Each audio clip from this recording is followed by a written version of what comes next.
Hello, welcome back to GameSpot's coverage of E3 2013 on GameSpot.com/E3 or Twitch.tv/GameSpot E3 Stage 2. That's a mouthful right there, Eric Holmes. Batman Arkham Origins coming up here, and Eric is joining me here, and we've actually got a gameplay demo to watch here as well. That's right, at least I hope we do. We'll bring it up in a second. First of all, for people who aren't involved in the series, who haven't played the previous games, explain exactly... Oh yeah, explain to everyone where this is set, because obviously it's a unique setting in terms of what we've seen from the Arkham games. So Arkham Origins is a prequel game set years before the events of Arkham Asylum and Arkham City. It takes place, if you're into comic books and you follow the timelines for these characters, it's about year 2 of Batman's career. Now, the first few years of Batman's career are really focused on him dealing with the mob, dealing with organized crime in Gotham, and we're right at that tipping point where things are starting to change and more colorful, more unusual, more skilled, or even metahuman characters are starting to turn up on the radar in Gotham. So we're seeing a couple of the characters here on the intro. So who are the antagonists, the primary antagonists in Well, Arkham the main Origins? guy that you're seeing here is the Black Mask, and at this time in the chronology, Black Mask is the #1 most powerful crime lord in Gotham. He commands enormous resources, and he's put a price of $50 million on the Batman's head and brought 8 of the greatest assassins of the DC Universe to face down on him. Black Mask is a character that people who are like softcore Batman fans like myself, who don't have the patience to read comic books but have seen all the movies and kind of enjoy the lore, maybe aren't familiar with. Was it interesting, maybe touching on a character that fans of the series know a lot about, but maybe people like me who don't understand a lot about the series? We really want to bring new things in with Arkham Origins and really refresh things. So Black Mask is a really great opportunity for that. He's a very powerful character. He's also very practical, so he fits very well into this early career space where he's not super exotic. He's not got a whole bunch of mental quirks or weird characteristics that recap him. He fits with the mob. And he also has this enormous gang, which brings all that gameplay of these resources, all these large number of guys. There you go. Sorry. No worries. This large number of fodder enemies that we can use to populate the streets, to fill up the gangs, to fill up the encounters, and we can also use them to bring new enemy types, which you'll see in this demo right here, to face against Batman. So because this is the sort of you said year 2 of Batman's career, as it were, is the world of Gotham in terms of how crime is set up very different to maybe people think in terms of Batman? This game features a much larger world than we've seen before. I hope you're getting the feed from the game right now. What you're seeing is a much more vertical world. You're seeing much taller, much more majestic buildings. You're seeing you're seeing Gotham City, whereas Arkham City was a prison. This is a functional city, and we're actually going to head down into the streets here and see what sort of things Batman can find. One of the things we've brought with this new world is we've added a whole bunch of more content to the world to give the player more of a reason to hang out and be in that city, because we think that the open world gameplay as introduced in Arkham City is fantastic, and we want to bring a whole bunch of new things to leverage that experience of being Batman, of grappling and gliding between buildings, of finding these encounters in the streets, finding different types of crimes taking place. So one of the things you're going to see in this demo here is as soon as Batman cruises down here and he beats these guys up and takes them out, he's going to get a bunch of feedback in the top left corner of his HUD telling him how well he did in the fight, telling him who he took out, what it was worth to him, how many experience points he got, and then you'll see a meter fill up. Everyone loves meters filling up, right? That's the crack in the game. So then you know how close you are to your next upgrade. That feeds into an all-new tree-based upgrade structure, so the player can really tunnel his way towards these more powerful, higher-end later game upgrades based on the sort of Batman he wants to be. Is that in terms of abilities or in terms of kit and equipment you can use? It can be buffs, it can be new gadget features, it can be entirely new gadgets, it could be a whole bunch of new things. We have we want to make the game sticky and make the player spend more time being Batman in the open world. So by having these upgrades and having more feedback, as you're going to see in the top left here, come up in terms of how you do, we're also adding more types of encounters to the world to make it more colorful to stay in there. So this crime in progress icon you're seeing here in the top right corner, that's something new too. So crimes in progress are these dynamic encounters that pop up in the city. They're unpredictable, you don't know where they're going to be, you don't know when they're going to be, but you do know they're going to be more dramatic types of events that are taking place in the world, and in many cases feature the new or more dangerous enemies in the game at those things. So they're opt-in. The player can choose to go and engage with them. Or they can choose to just let that person get mugged or they can, shot. But we all know what Batman should do, right? Absolutely. So the enemy we're going to see here on the left-hand side is called the Armored Enforcer. He's a much bigger enemy than we've seen in general on the streets before, and he also has armor, kind of similar to what we've seen introduced with the Armored Thugs in Arkham City. But in his case, there's a new feature in fighting him. We have to actually rip that armor off him. We have to beat him to the point where we can take that off of him before we can actually hurt him at all. He also has a whole bunch of new combat features that you can use against Batman, grabbing and choking Batman. You can also pound the ground and take a bunch of enemies out. There's a bunch of new enemies we've added to the world to add to that variety and add to the variety of not just the encounters that you have, but the composition of the fight groups that you'll get and who you can choose to single out and fight.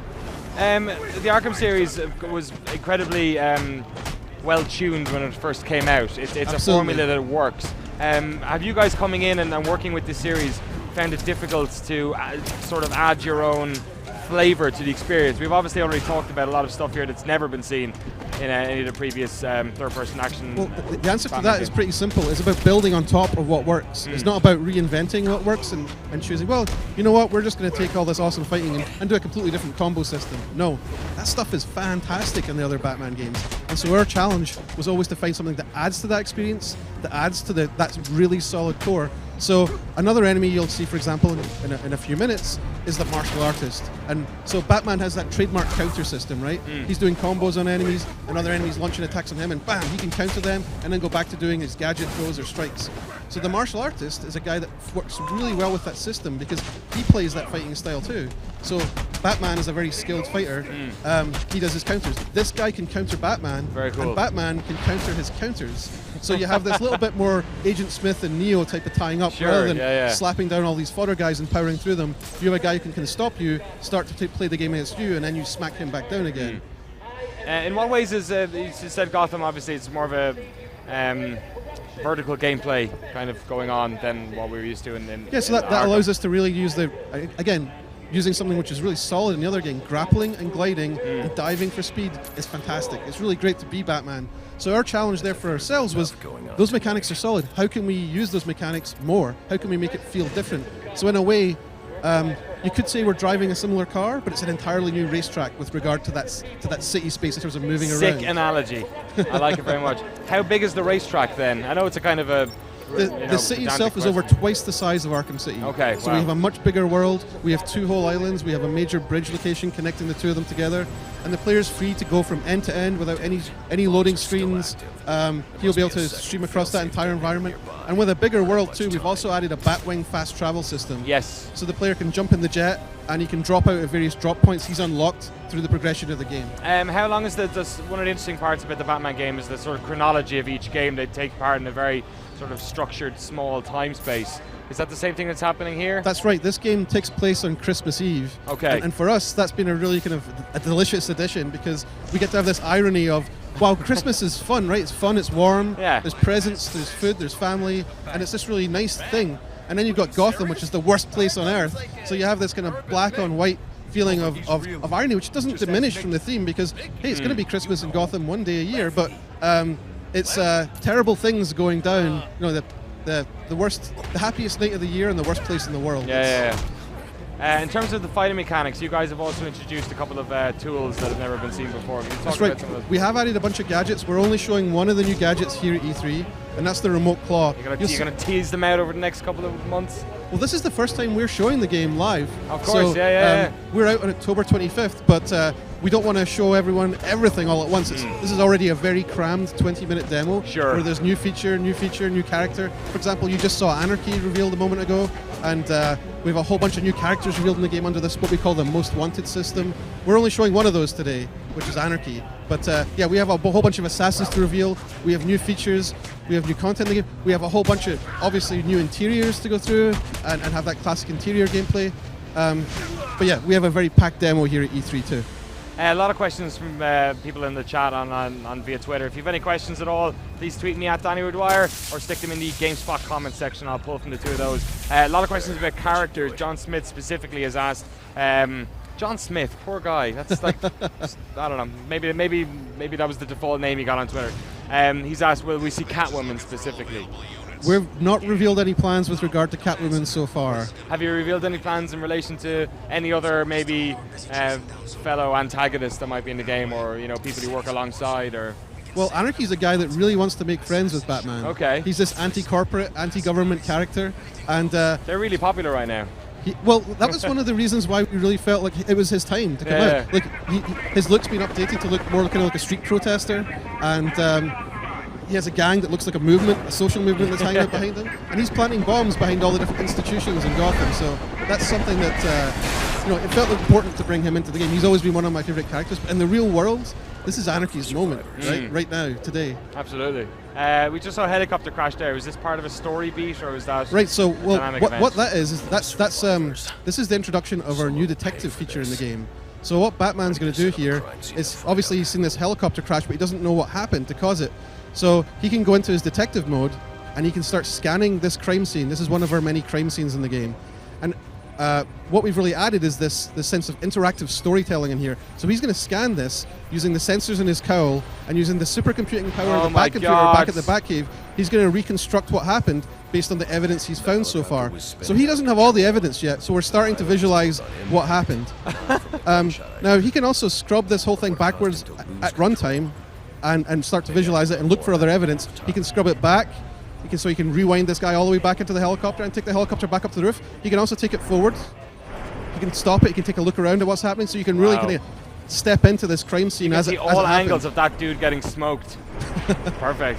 And so he's going to collect various different pieces of evidence, and he's going to start interactively figuring out what happened. And the thing that we really liked about this is Batman, obviously in comic books, he's referred to as the world's greatest detective. And so we felt there was an opportunity to add something to that detective experience in here. And I think this is probably my favorite part of our whole E3 demo, because we start to get this sense of you're figuring out what happens at the same time Batman's figuring out the things. And because you don't know all the members of the cast of the game yet, you're starting to wonder, who is it that's behind this thing? And we should have a whole bunch of that experience through the game as we're getting to these different crime scenes created by different characters who, through a prequel setting, might not be fully formed, they might not be fully realized, or be the character that you know they will eventually become. And so there's a kind of electricity to the crime scenes from that. As you start in your mind, you're pattern matching. Who would be behind this? Who would have done it? Who could have done it? And how does that factor into the story? So, so that's been a really fun thing. To that end, I guess the Riddler puzzles were a very important part of the previous games. Will there be anything in relation, maybe to replace that? Because presumably in the chronology, the Riddler is not the Riddler. I can promise there will be a whole bunch of collectibles in the world of various sorts, and there's going to be gameplay there, but we haven't made any announcements regarding the Riddler up to this date. Oh, you guys are just teasing it piece by piece. In terms of the main campaign, the main storyline, what's the breakup kind of between what are story beats and what other open world aspects are available in the game? Well, we've tried to make sure that the world feels very full. So I think in an open world game, player choice is really important. Right? It's important to not just feel like there's one blinking icon on your map and that's the one where you can go to and shrug. Well, why are you playing an open world game then? It should just be a linear game. So we've made sure that through this thing I could have touched on earlier, the Most Wanted system is one example of we're populating the world with other characters beyond the assassins who have other plans tonight, and Batman can step in and foil them at any time that he wants. As soon as he kind of trips over the stub moment where it branches off, he can start following that up. Or he can leave it till he finishes the campaign and come back and get that. But we've put a bunch of compelling reasons to go and finish those guys off, because we've made this experience point system more obvious. There's great rewards, not only in experience points, but also unique upgrades at the end of each of these Most Wanted guys. So each one of them has something unique which applies to the skill that Batman might learn, or the ability or gadget that Batman might get from taking that guy out. I mean, I don't have a great example from the characters that we've revealed, but I would say that, for example, if there were to be a great martial artist that turned up in the game and Batman was to defeat that martial artist, he might get a great martial arts upgrade. Sure. Okay, there you go. That's all Batman fans are scanning their brains now, trying to figure out. So are we close to the end of figuring out what's happened here in this? So in this crime scene, we're revealing exactly kind of what took place to kind of take down the helicopter. So as you can see, there's a ricochet shot that came in. At first, Batman thought it was the sniper that took down the helicopter, but the sniper's dead and his rifle was unfired. Who could that be? A ricocheted sniper shot. So if you can hear Batman's dialogue, that's right, he's revealing that this is Deadshot. This has to be Deadshot. and now he can also visualize the whole crime scene taking place there. That's in the quite- full game, you'd be able to go off and start chasing down Deadshot right now and get to a showdown where you interactively take him down, and again you get a unique upgrade. But in the demo, we're not going to do that. We're saving that for later. So now we're going into the Royal Hotel, where we're going to showcase a new gadget we've added to the game. Awesome. So No, sorry, go ahead. the gadget we're showing here at E3 is what we call the remote claw, and so Batman shoots a projectile, which will latch onto his first target, and then he can select a sub-target from that before he fires it, and it will launch out a second claw which grabs that target and then pulls a rope tight between the two of them. So he can use that for navigation. He can use it to create a walk line.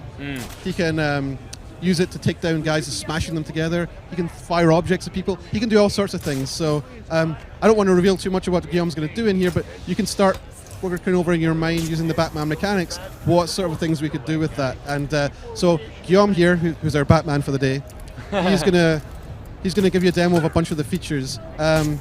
This is a little bit of an overpowered demo because we're using him to take it down not everyone in the room with the remote claw. But that's just for a little bit of E3 magic for you today. Do you have multiple versions of it, or is it... We have a bunch of upgrades for it. No, how many times can you use it? So he deployed one which he was standing on, and then deployed another... We're still tuning the game right now, so that's still in an Excel spreadsheet somewhere. Okay. But in here it's completely unconstrained. Yeah, cool. We've got some more questions coming in on the GameSpot chat. Robbie Jones is asking what type of... because this is Batman's, basically his origin story, at least the early part of his career, will we see much of Alfred? Will we see much of Wayne Manor? There's so many things I could tell you, which I'm not allowed to here, but I can guarantee you will see a lot more of Alfred in this game than you've ever seen before. Alfred's relationship with Batman is really pivotal, and in particular, like Batman has a profound character transformation in this game, because he starts off this game, because he's fought the mob, he's very cocky. Sure. He's used to being the best guy in the room, and tonight with these assassins turning up, that's not true anymore. He has serious competition. It's a coming-of-age Batman story. Right, so the relationship with Alfred is tied into that, because Alfred's his father figure. Yes. And so Alfred really cares about him and doesn't want Bruce to put his life at risk. And I think also at this point in their story, he doesn't really understand why Bruce does what he does. Yeah. He's kind of tolerated it so far, and he helps. Obviously, he helps. He really wants Bruce to do what he wants to do and to help him through his life. But this is a time where he's really putting his life at risk for something that Alfred doesn't necessarily agree with. And so that brings the two characters into conflict. And I think that, I don't want to say too much more, but I think there was some really satisfying story beats that come out of that. Through going to this early career Batman, we've got an opportunity to show profound changes in Batman as he grows to become the guy we know he'll eventually become. Just hit him with a a propane tank, gas right? can, a propane tank.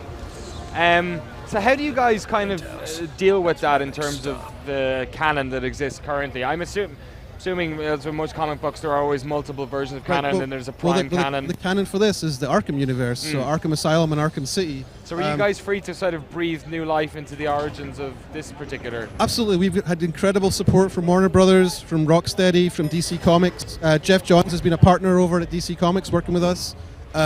They've been very supportive of us telling the game the story that we want to tell, and I think through having this prequel setting, it's been up to us to tell a very important, a pivotal story for Batman. We didn't want to tell just another story. We want to tell a story that you had to be told, right? Yeah. And I think that the prequel setting is fantastically powerful for that. Well, here we have a returning friend, the Joker. Is it true Mark Hamill isn't reprising his voice acting? We went through a lengthy casting process to find the perfect young Batman and young Joker. And so who we have for the Joker in this game is Troy Baker, who you'll know as Booker DeWitt from BioShock Infinite, and you'll know as Joel in The Last of Us. He's a fantastic voice actor and a huge fan of Mark Hamill's Batman too, as we are as well. But we really want to bring these characters back to where they came from, make them sound youthful, and so that's how we ended up with Troy. And of course for Batman we have Roger Craig Smith. That's not Kevin Conroy, but he has done a fantastic job as a young, angry sounding Batman, which we, as I said, we went through an extensive casting process for these guys. We wanted to find people that sounded like a youthful version of their characters, not just entirely new ideas of those characters. It's a version of the Arkhamverse, so they had to sound like them. And I'm really glad to be able to bring the game here to E3 and have people hear these guys for the first time. Yeah. Because I think it's fair for fans to be cynical going, what, it's not those guys? But when you hear these actors and these characters and you hear them bringing the youthful versions of that, we have heard time after time as we're demoing the game here, people are really happy with what they're hearing, and so I'm really glad about that. You've been involved in games development for a long time. Have you been a fan of comic books this whole time as well? Oh, absolutely. I used to wash dishes to buy comic books when I was 16. Really? Yeah. So is this a kind of a dream project to get your Absolutely. hands on? It feels like coming full circle. You know, I used to run DC Heroes role-playing game sessions for my really? friends when I was a teenager, and the Batman universe was really the thing that kind of drew me into that. So yeah, it was a big deal for me. Awesome. Always has been. Well, great. Thank you very much for bringing over Batman Arkham Origins. It's a really interesting game. I think you guys have obviously got to. There's a lot of people who maybe. There's been so many Batman Arkham games that have come out in the past couple of years. Some people might think in relation to first-person shooters, sometimes there's the B-tier games and the A-tier games. What would you say to the people who are thinking of this game and thinking maybe it's just another Batman, maybe there's not enough for me? Or I would say that people have the right to be cynical. They have the option to be cynical. Come and play the game at one of these events where we're bringing the game in. I think as soon as you got the pad in your hand, you're going to see that this game is authentic. It uses the same underpinnings and core mechanics of the previous Arkham games, and we've got surgical, tactical new additions to add value to that. And I think we have a great story, which I can't tell you too much about because so much of it has to be explored in the game. But I can tell you I'm really excited about our story. I think it's a very important Batman story. I think fans are going to love that, probably more than any other thing in the game. So I think, come and see, come and play it, and I think you'll be converted. Awesome. Eric Holmes, a couple of questions from the chat before we wrap this up. Robbie Jones says, I was a little bit skeptical, but now I'm going to get it. Thanks, Robbie. Can I talk briefly about the sort of relationship that Batman has with the police? Because that's always a sort of a dynamic thing in both the comic books and the games and also in the movies, whether they're on his side, whether they're against them. What did the Gotham City Police Department think of Batman right now? That's a really interesting thing in the prequel space, because back then, Batman wasn't well understood. Like in the Arkham City, Arkham Asylum games, you'd be walking down a corridor in an asylum and a guard might ask you for help to get his friend out of a room. Yeah. And he talks to you as Batman. That's not our Batman. Our Batman is a scary urban myth. So most of the criminals in the city don't know if he's real. Some of them think he might be. Some of them know he is because they met him and they deeply regret meeting him. Oh, wow.